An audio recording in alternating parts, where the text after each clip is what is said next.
So ever since drafting Shedeur Sanders, the Browns rookie class has kind of been the center of attention in the media, and they are getting to work. Every day Shedeur is posting his hill workouts on his story, Quinshon Judkins has been getting after it. There has been a lot of talk about the quarterback room competition of Shedeur and Gabriel. The Browns are definitely getting what they signed up for. I will say some people are overreacting a bit to Shedeur's meta party he posted on Instagram. He literally got paid to have that party, and almost everyone has some sort of party after getting drafted. It was literally a brand deal, but people really just need to get used to it. Shedeur has swag, he has a bit of an ego, and it's not a bad thing at all if it is kept in control. And like I've said a million times, with Shedeur falling to the 5th round, I think he is already humbled enough. The Browns have the final say and are in control of this entire situation. They can tell Shedeur what to do and what not to do, and even though Browns players do have a tendency to post their workouts in the offseason and be awful on the field during the season, I have never seen so much hype about a draft class before. I mean, there seems to be more hype right now than there was during the Johnny Manziel days. It's crazy. And obviously it can be both a very good thing and a very bad thing. It goes both ways. I mean, we got the Cleveland Guardians and Jose Ramirez doing the wrist up after walk-off wins. We have every major news source talking about Shedeur for at least 10 minutes a day. This kind of is not what I wanted, because after this whole Watson thing, I felt like the Browns needed to stay out of the spotlight for a while and just focus on rebuilding, but they chose to get back in it, so only time will tell if that decision will pay off. But for right now, I love to see the rookies already putting in a ton of work and getting after it. Seeing Judkins doing foot drills, lifting weights, and Shedeur climbing up hills, man, football is almost here. Football is back. It's what the Browns need. They need guys that are going to do the dirty work, because we all know this team's past. They have had some lazy players that just did not care at all until Jarvis Landry finally came in and changed the culture. And even though I know the Browns suck and are just a terribly run organization, it's literally impossible to hate on what they did in the draft. I understood passing on Shedeur at first,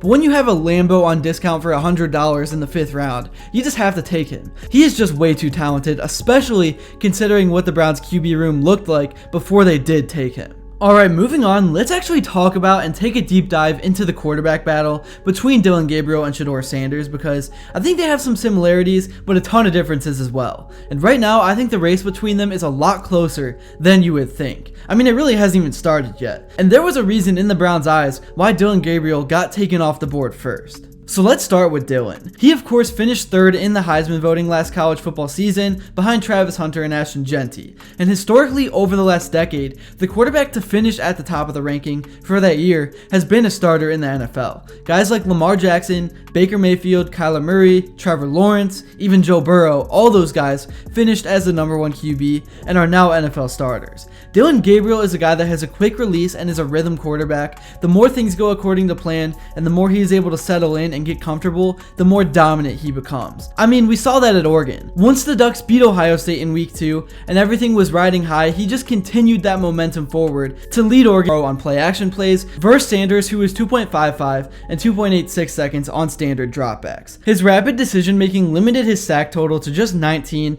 and then he posted an 82% adjusted completion rate, accounting for throwaways, drops, pretty much matching Sanders, and he excelled in short area throws, completing 68% of attempts under 10 yards. And he had a 73% play action completion percentage with 8 touchdowns. Despite being 5'11", he really minimized batted passes by utilizing arm angle versatility and a Drew Brees or Russell Wilson-esque pocket movement. While he was under pressure, he completed 54% of passes with a 3.6 second time to throw, which was faster than Sanders at 4.14. Now obviously I do know in the NFL things are a lot different. I'll give Gabriel the benefit of the doubt and call him 6 feet tall, but defensive fronts are bigger, longer, and more athletic, and it makes life so much harder with the batted balls and seeing over the defensive line. And I think in terms of that, Shedeur Sanders definitely has the big edge. I do like Dillon Gabriel a lot, but based on the spot the Cleveland Browns are in right now as a franchise, I don't like the ceiling that Dillon Gabriel gives this team at all. The Browns already are in a rough spot and are not expected to win a lot of games in 2025, which could be a good thing actually, with how they could potentially own 2 top 10 picks in next year's 2026 draft. But anyways, what I'm trying to say is yes, Gabriel might be a little bit more polished right now because he's older and has a bit more experience, but when you stack the upside of Sanders next to Gabriel, it's clear what QB actually has potential to become a franchise quarterback. The answer is Shedeur all day long. Now, obviously one of you guys could and probably will clip me saying that, and it could completely come back to bite me as bad as that one Chiefs fan saying that this is why we we will never win a Super Bowl in my lifetime after the Chiefs drafted Patrick Mahomes, and honestly, I'll accept and be happy if that happens and Dillon Gabriel proves me completely wrong. But I think right now, Shedeur clearly has the most upside. He has a bigger frame, he can make dynamic plays as we saw with that last second touchdown against BYU to Travis Hunter to tie the game up, and the guy just has that it factor to him. He's already number 1 in jersey sales for the rookie class as a 5th rounder. Like Gabriel, Sanders was a finalist for the Davey O'Brien Award, which highlights his decorated collegiate career with significant production, experience, and low turnover rates. And yes, some may criticize him because his completion percentage was mainly due to how many checkdown passes he threw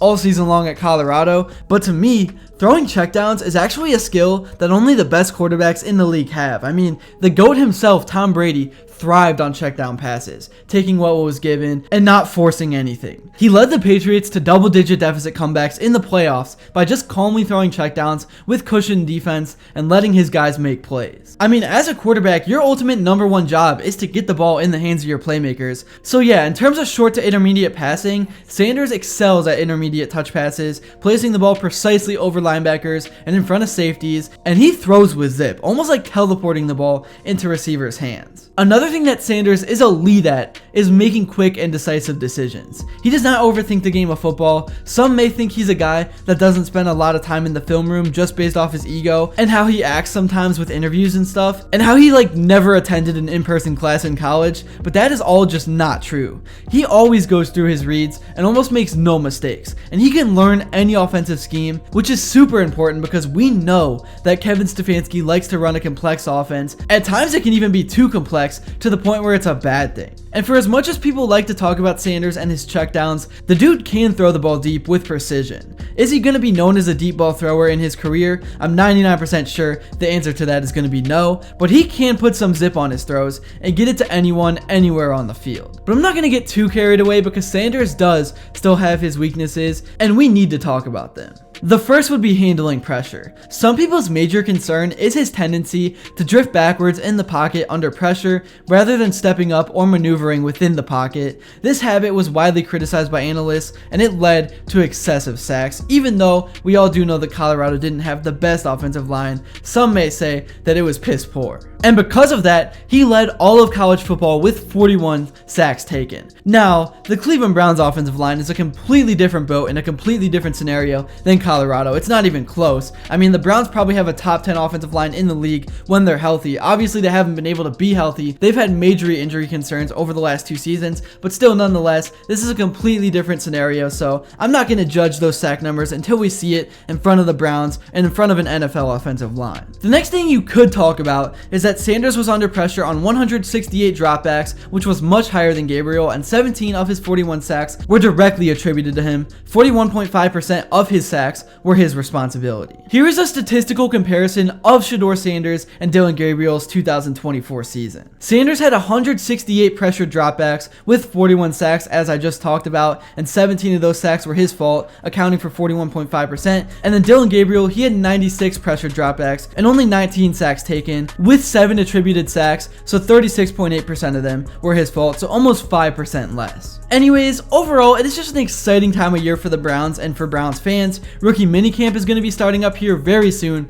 and it's going to be fun to cover that and see what goes on there. But so far, I love to see the rookies putting in work, doing workouts, and just getting introduced and accustomed to what the NFL is like. I think the NFL is going to be in for a big surprise with this class that the Browns drafted. But I'm definitely curious to hear your opinions and what you think in the comments below. If you made it to this point, please be sure to drop a like and subscribe because your support truly does mean the world. We're so close to 50,000 subscribers. And also, let me know what you would like to see next. And until then, I will see you all later.